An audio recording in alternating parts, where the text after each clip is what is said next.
Good afternoon, my Real News Media TV family. Welcome back to the channel for another news update. And in the news this afternoon, Motorist awarded $850,000 plus interest in lawsuit against the state. A motorist who sued the state for $2.5 million, claiming he lost, among other things, $1.1 million for the loss of the use of his vehicle, which was seized for 4 months, was instead awarded $850,000 plus interest in general damages after he could not provide proof of the expenses. Granville Nolte, who was initially charged with traffic violations when his vehicle was seized, initiated the claim against the Attorney General, first the defendant, and the Transport Authority, second the defendant, in November 2011, 2.5 years after he was acquitted of the traffic breaches. The claimant was arrested in March 2009 and charged with operating without a road license and operating without a PPV. Members of the Island Special Constabulary Force and the members of the Transport Authority who had stopped him accused him of using his vehicle as an illegal taxi. But Nolte successfully challenged the case on the basis that the authorities had no basis to seize his vehicle or to prosecute him. He contended then that he lost a substantial income as the vehicle was his tool of trade, and also that he incurred legal fees, storage fees, record fees, and the transportation cost for his trips to court. Following his acquittal, Nolte initiated the lawsuit seeking damages for negligence, conversion, and/or wrongful interference with the goods and malicious prosecution, in which he also presented particulars for special damages totaling $2,508,800. Besides, the million loss in the non-use of the vehicle also included were $450,000 for the loss of agricultural produce and $700,000 for the loss of roofing contracts. There were also costs for legal fees, storage, traveling for court appearances, record fees, and repairs.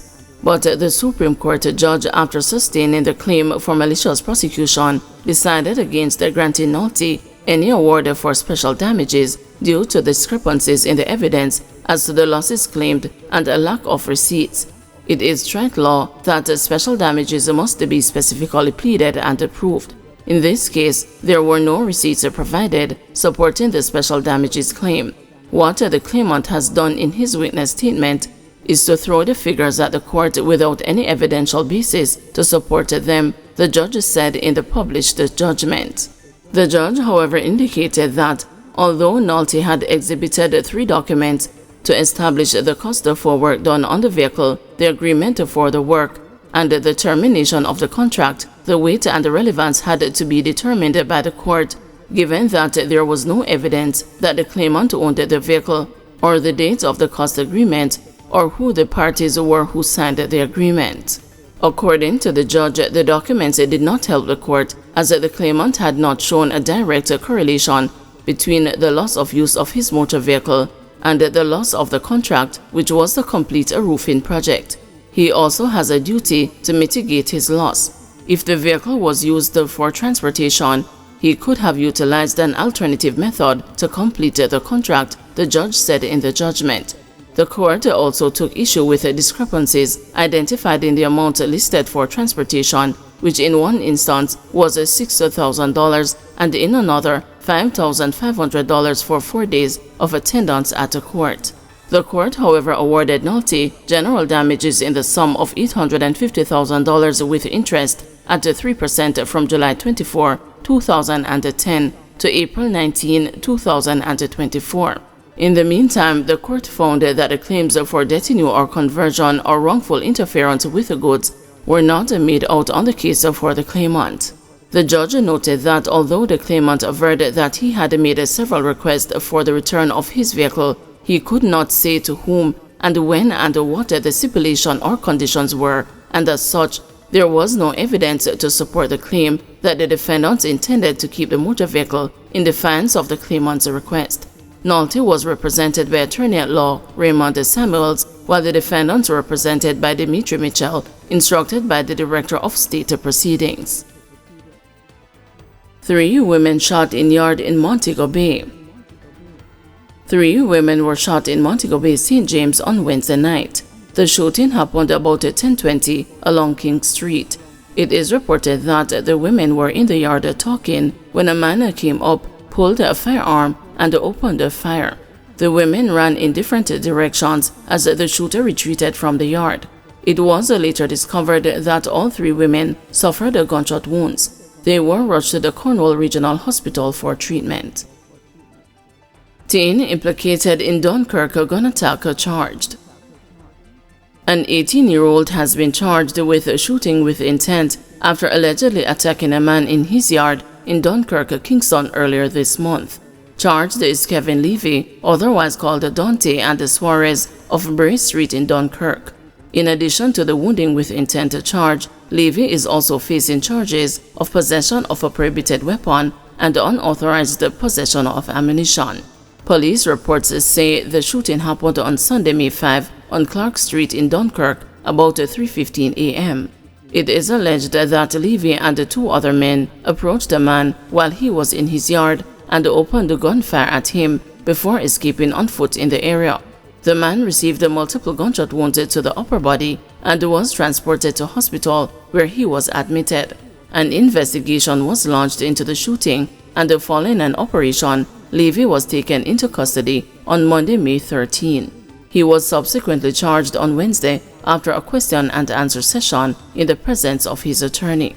His court date is being finalized. Transport Minister proposes new certification for PPV drivers. Transport Minister Darrell Vaz says that the pool of drivers in the public transport sector will be required to be retrained and recertified. Mr. Vaz has proposed that drivers participate in an online and in-person course before receiving a license to operate a public passenger vehicle. What I have proposed at the meeting today, which I'll follow through, is the fact that no one should be able to go to the Island Traffic Authority and get a PPV driver's license or a general driver's license to carry public passengers without a certification from the Transport Authority. That is well advanced, and it's just a matter of implementation, which means that persons will be able to do an online course with an in-person part of it, which will give them the final certification. I believe if we do that, we'll be able to at least streamline the current set of drivers that we have in the public transportation sector, and of course make sure that those who are coming into the public transport sector are certified before. Warrant issued for suspect on worker program.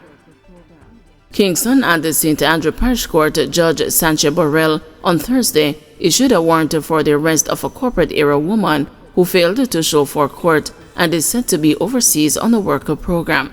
The woman, identified in court documents as Shadell Rowe, was slated to make her first appearance in court to answer to a charge of unlawful wounding. However, prosecutors informed the judge that Rowe has since departed the island and is currently in the United States. It was subsequently learned that Rowe is in that country participating in the Cultural Exchange Program, more commonly known as the Work and the Travel Program. Upon hearing the situation with Rowe, the senior judge issued a warrant for her arrest, which means she can be carted off to jail whenever she returns to the island. She has no respect for the court, so she took off, remarked Burrell, who was clearly not amused. She is going to jail for missing court. When she returns, the police at the airport would meet her and escort her to court. Rowe's next court date will be set whenever she is apprehended. Persons on the Work and the Travel Program usually stay in the United States between 6 and 8 months. However, those who seek extensions can stay legally for over a year.